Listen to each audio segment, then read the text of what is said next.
everyone. It's so good to have you today. And we're so thankful to have a couple guests of mine, very dear guests from the House of Ruth. And we just want you to know that it's being November. We're doing a lot on thankfulness today because we have a lot to be thankful for, and we are such a blessed people. And I want to start off by reading this little poem that I found. And being a mom and a grandma, I thought it was very appropriate for the month. But it says, take time to tickle, to kiss and to hug, take time to giggle, to talk and to love. Perhaps there's a lot that needs done today, but take just a minute to stop and to play. They need you right now, and soon they'll be grown. Soak up the memories while they're still at home. Take time to show them they're worth the time spent. The amount of time shared should never be a regret. And I can say that from a mom and a grandma, that I definitely value so much my grandchildren. If I would have known, and I know you've heard people say this, if I would have known then what I know now, I would have taken the time. And that's what I want to tell everybody in this month and every day, not just this month, but every day with the holidays coming. Take time for your family. Take time for your children. Love on them, tickle them. Just take time. The dishes can wait. You know, they're only young for a while. But in saying all that, I just wanted to tell everyone, I want you to have a blessed Thanksgiving, and never forget to be thankful for what we have. We're very fortunate, and I just want to let everyone know that, first of all, thank you for turning into Recovery in Action, and we want to let you know that there's a lot of meetings going on, a lot of things happening in Connersville. We want to tell you that on Monday night, there is a Better Days at the First United Methodist Church there on Central Avenue on 8th and Central in the basement. And they serve a meal at 6 p.m. And then at 6:30, the meeting starts. And it's an NA meeting, more or less. And then on Tuesday night is Brianna's Hope. And that's at Cross Point Biker Church here in town. They serve a meal at 6, and the meeting starts at 6:30. And then on Wednesday evening, they're doing I believe it's an AA meeting over at Eastview Baptist Church, and that is over on East Side, right beside Eastview School. And on Thursday evenings, they have an AA meeting. And on Friday night, they have NA meeting at the Eastview Baptist Church, and that is at, I believe, 7:30. And then on Saturday evenings, we now have a Brianna's Hope, and that is at the Methodist Church. They're on Central, 8th and Central in the basement. And again, they serve a meal at 6, and the meeting starts at 6:30. And on Sunday evening at St. Gabriel's Parish House, they have a meeting from 6 to 7 for youth. It is any youth, children, anyone from the ages of 7 to 13, and then they have a separate group for 13 to 18, and it's anyone that has a family member, parent, aunt, uncle, grandparent that is struggling, brother, sister that is struggling with substance use disorder. You are welcome to attend that. And then at the same time that is going on, if the parents would like to come from 6 to 7, they're in a separate room, and they can come. You can be the mother, sister, husband, wife of anyone that is in active substance use disorder. You are welcome to come. And it just is a support group for people that struggle, that maybe feel like you don't have anyone that's going through the same thing that you are. You can help support each other and encourage one another. And that's the main thing that it's for. And then at 7 o'clock, right after, is a NA for adults. And we just want to let everyone know. And then always remember that Sunday morning, Sunday night, and Wednesday, there's local churches that are having church services. And we welcome you to any of those that you would like to go to. And the House of Ruth, anytime that you need resources, a way of getting someone help that you know of, you're welcome to call anytime. Someone there will help you in any way that we can, encourage you, talk with you. We just want you to know that there is hope out there. And now I would like to introduce to you a couple of very fine women, moms, and we want to introduce Haley Ernstes and Jennifer Arvin.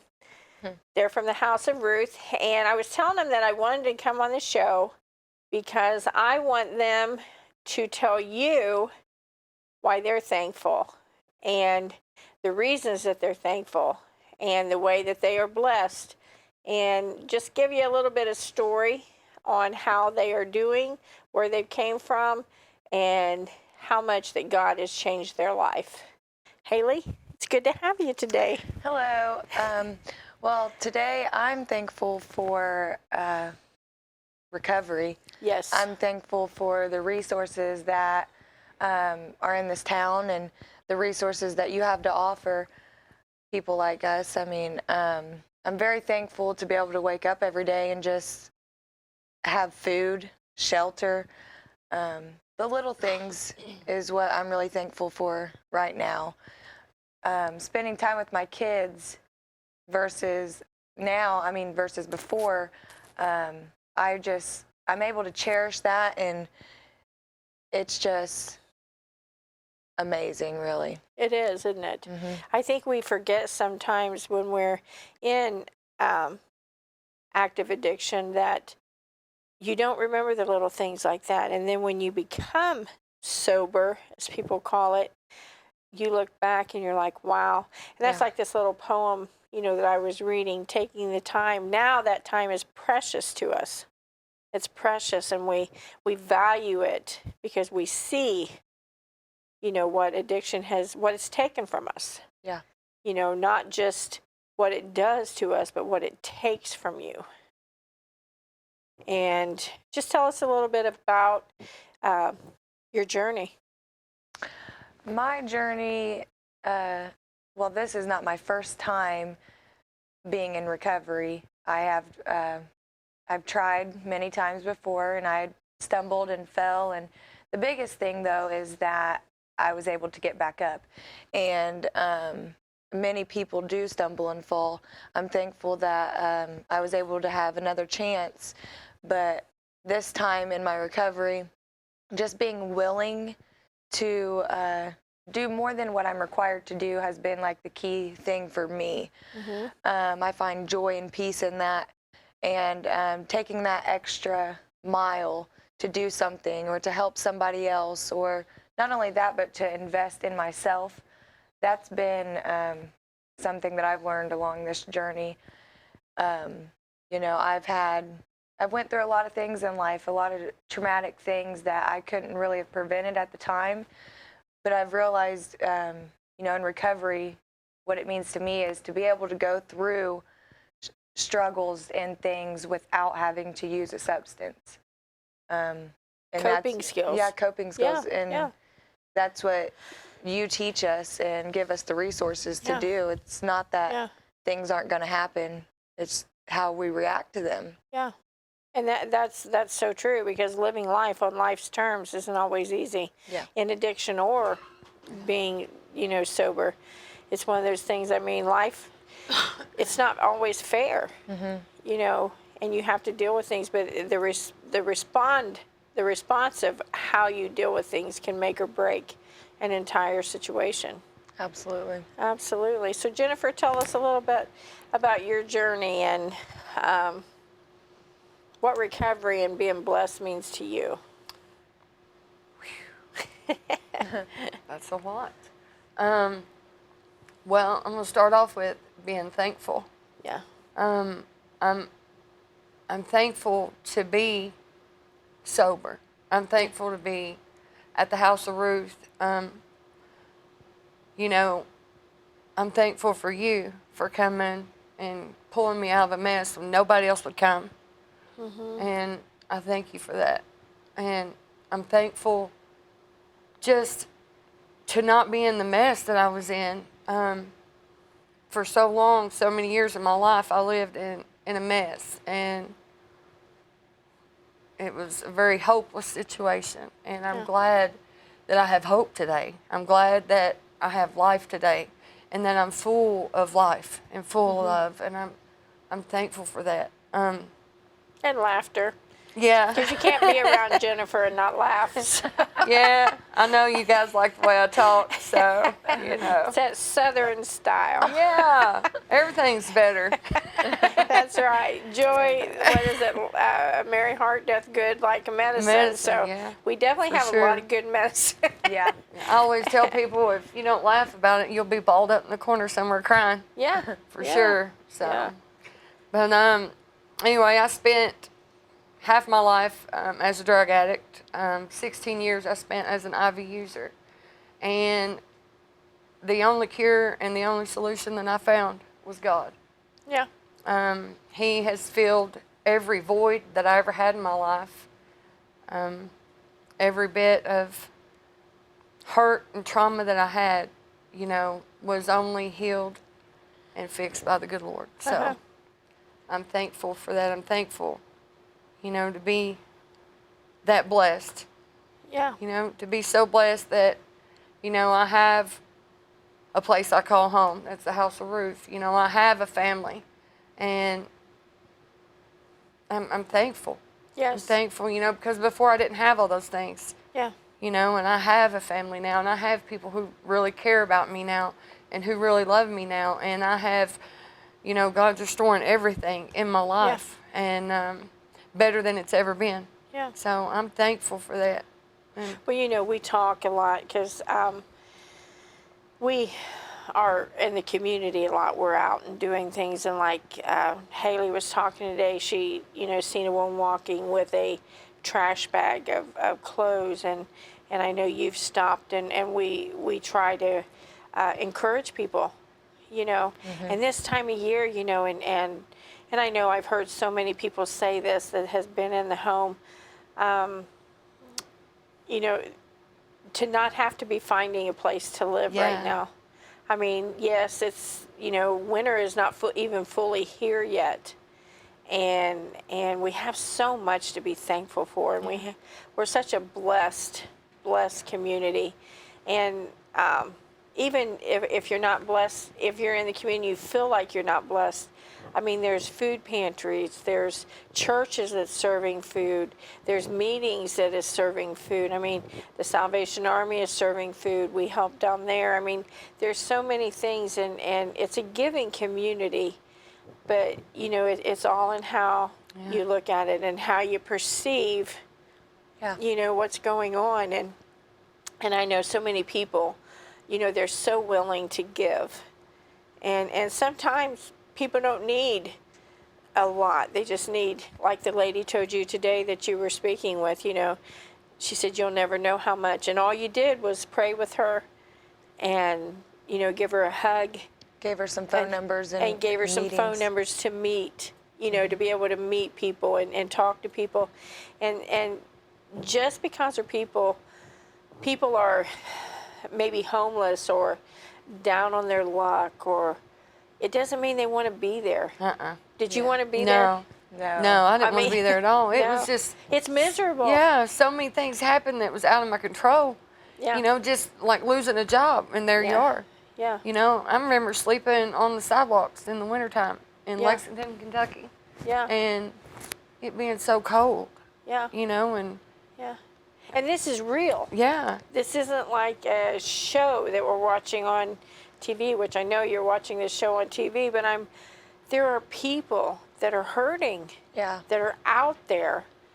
And sometimes it's like you said, it's not because of something you've done. It happened. Yeah. Something happened, traumatic. You know, it could be a miscommunication. You know, sometimes we can't be so quick to judge. Yeah. Yeah. to where we turn our back on people when all they need is a hand up, not a handout. Yeah. I want them to know that recovery is possible, you know? Absolutely. That if somebody like me can recover, then anybody can. Yeah. You know, and that there is a way out.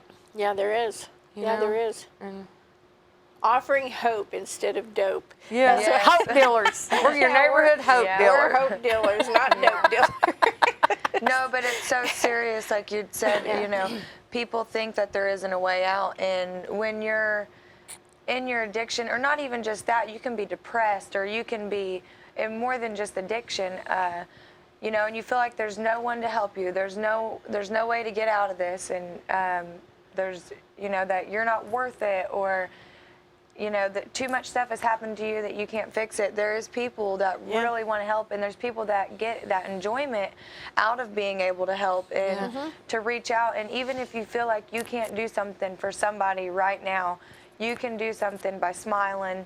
You can do something by encouraging them, by just letting them know that you're there and that that you love them, and that, you know, it took for me somebody to reach down and pick me up. I wasn't going to crawl out of my hole myself.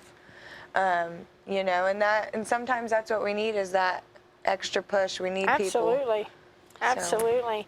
I know that, and when you were saying that, because we talk about addiction, and this show is Recovery in Action, and recovery is possible, but that can be recovery from depression, anxiety.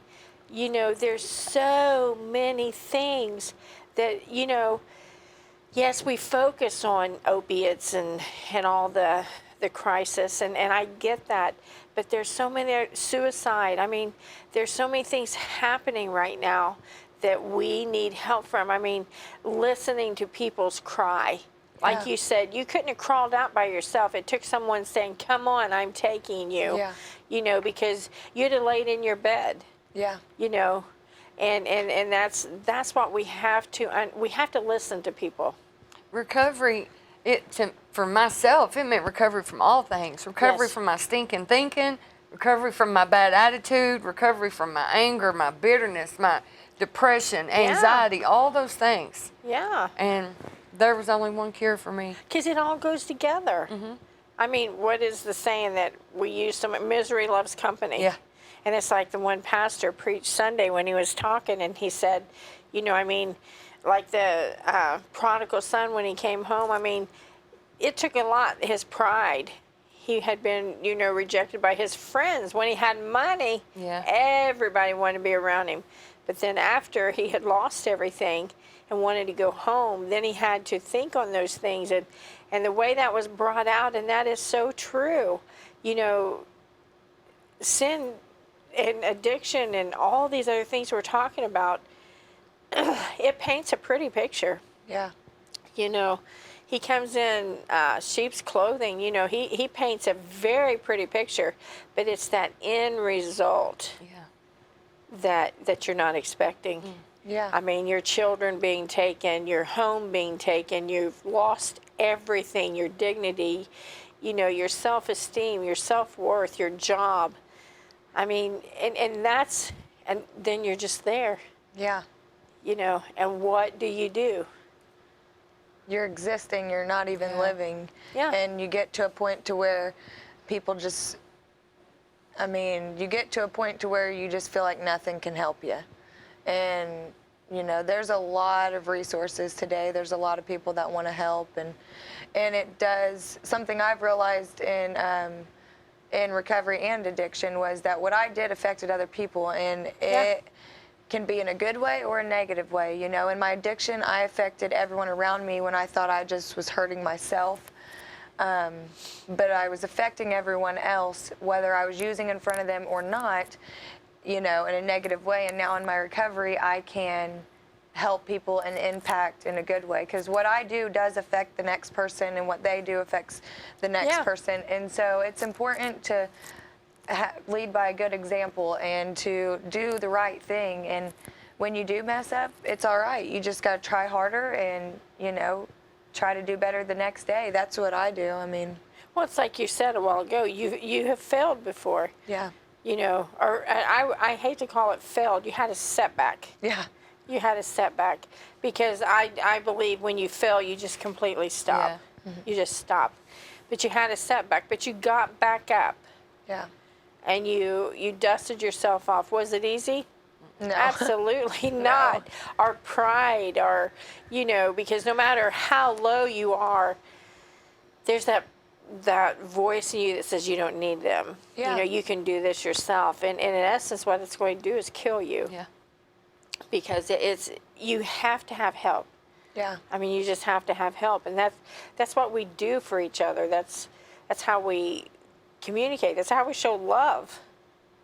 And like when you were on the streets in Lexington, I mean, people say there ain't no way. There is. Because you look at people today, you see you today, Yeah. and you're like, no way, I can't even believe that. I can't, Haley and you both, I can't believe you guys were ever. I know we look good.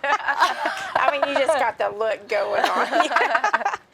But it's one of those things. I mean, you look fantastic today, but. The before and after pictures we used to do. Lord. Whoa. Oh, yeah. It's like if you seen scary them. looking. I mean, how much was it you weighed when you came in? I weighed 85 pounds. 85 pounds. And it's like if people seen you then and seen you now, and it's like, and you're going to college. Yeah. Yeah, I was that person who everyone said, you're not going to be able to do it. Yeah. You can't. Yeah. She's not going to be able to recover. She's always going to be this way. And, today I can say that I'm confident in myself that, I can do this. I can do this with God.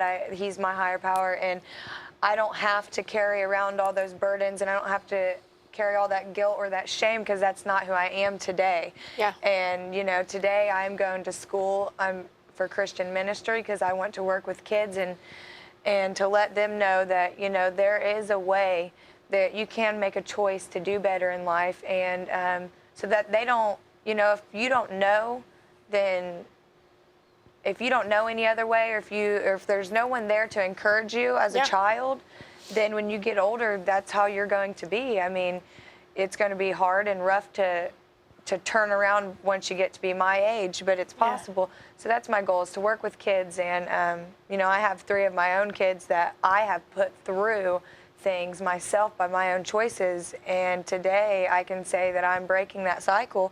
And when I see my kids every week, and they smile and they tell me, Mommy, you act so different, you're happy all the time, and that is what recovery does. It restores families, and you can be happy again, even when you think that everything's gone and you can never be happy. It's possible. Yes, it is. Absolutely. Absolutely. And Jennifer, like with you, I mean, you're starting college. You're getting ready to, what is it you're going to do? Are you going into the Christian ministry? What did you decide on? You're kind of... Both. I want to do nursing, but I want to minor in theology. Yeah. Yeah. Yeah. So that's what I'm going to shoot for. Yeah. And how many times did people tell you you'll never do anything? Oh, Lord, I lost count Yeah. years ago. Yeah. Yeah. Yeah. But that always drove me to prove myself that I could do it. Yeah. Everybody always said that I can't or I couldn't. And anyway, so can't never could do nothing. Yeah. So. Because can't never did try. Yeah. That's it. So, that just drove me harder because I'm real stubborn like that. Yeah. And everybody said I couldn't do something. I did it.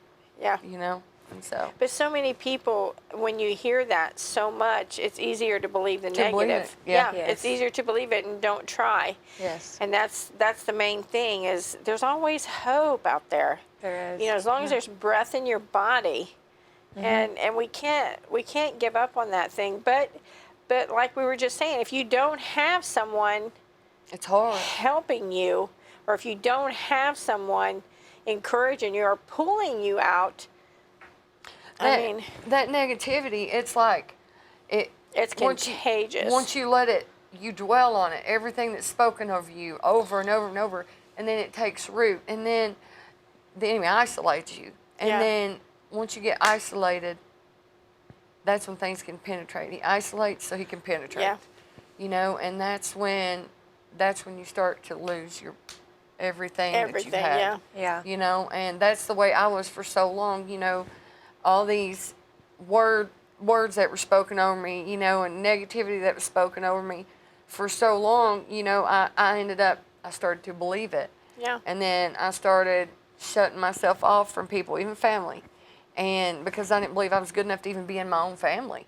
Yeah. And so, you know, then that's whenever I got into the addiction, when I started isolating. Then it penetrated Well, it was me. covering your feelings. Yeah. And so I just, you know, it was just a long, hard road. But, you know, I'm glad to be out, and I'm glad for, you know, people like that, you in the House of Ruth, because you guys are encouragers, you know, and you do speak life, even when it looks awful.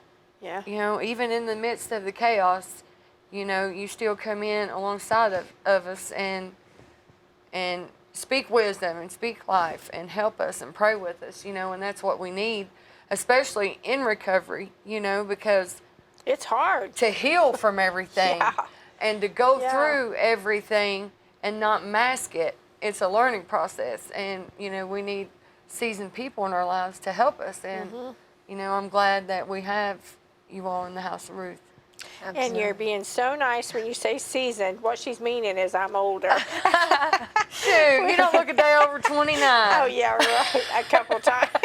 Yeah, but somebody once told me, you know, no matter what you're going through, and this has stuck with me, no matter what you're going through, you can always find one blessing.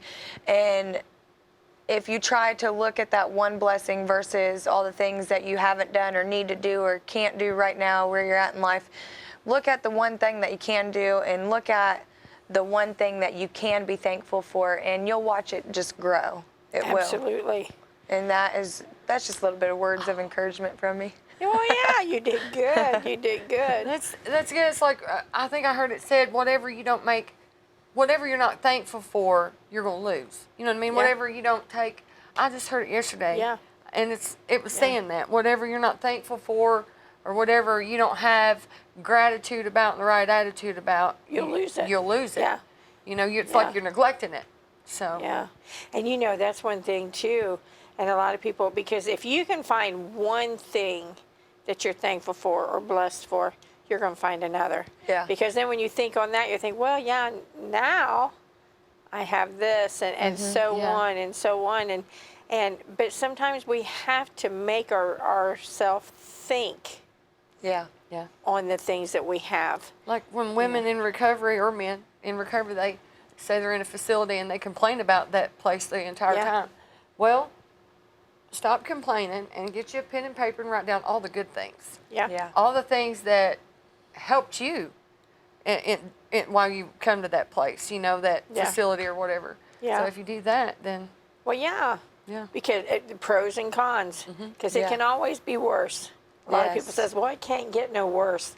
I'm sorry, It can. It can, Yeah. because I mean, things can happen. Life happens. let It's me not tell you always. about Yeah, yeah. But I know that with the holidays coming, because holidays are hard for people. Yeah. They're very Yeah. hard, especially when you're in a bad place, especially when you are doing things you shouldn't, and your guilt, you have this self-guilt, you have the low self-esteem, you have all of that. I mean, I just want to encourage everyone from the bottom of my heart, and I know Haley and Jennifer feels the same way. Yeah. There's places you can go. There are people that you can talk to. There's resources. And with this holiday season coming up, we just want you to know that we want to support you. We want to help you in any way that we can. And if you have someone that is in active addiction, never stop praying for them. I know you can't condone what they do, but pray for them and love them when you can. And I just want to wish everyone a wonderful Thanksgiving. God bless you.